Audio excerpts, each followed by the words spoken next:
Eto na, isi-share ko na talaga sa inyo ang bestseller kong sapin-sapin. Binabalik-balikan nga ito ng mga customer ko, kaya itry nyo na rin to. At sakto, bare months na nga, idagdag nyo to sa tinda nyo at siguradong magiging bestseller nyo din to. At alam nyo ba na 4 na ingredients lang ang kakailanganin natin sa paggawa nito, kaya tara, wag na natin patagalin, gawin na natin!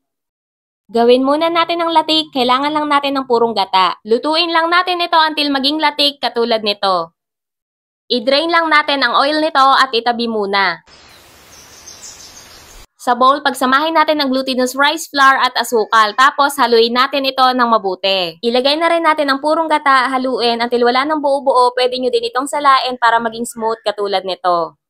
Next step ay hatiin naman natin ng pantay ang mixture dahil lalagyan natin ng ubi flavoring ang isang mixture. Oo nga pala, kahit anong color or flavor ang gusto nyong ilagay dito ay pwedeng-pwede. Eto yung oil na galing sa latik kanina, ipapahid natin to sa mga puto molder. Make sure na mapahiran nyo talaga ng oil ang buong puto molder para hindi dumikit ang sapin-sapin. Kung gusto nyo ng ganitong design ng sapin-sapin, sabay nyo lang ibuhos ang mixture katulad ng nakikita nyo. At kung gusto nyo naman ng by layer ang flavor ng sapin-sapin, lutuin nyo muna ang ube mixture, saka nyo naman ibuhos ang white mixture.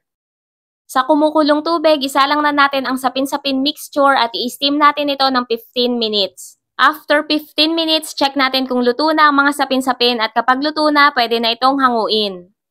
Palamigin nyo muna ang mga sapin-sapin bago nyo i-unmold. At ayan, kung makikita nyo ang ganda ng pagkakaluto ng ating sapin-sapin. Lagyan na natin ito ng latik sa ibabaw at eto na ang ating finished product. I-try nyo na rin to, mga kakusina!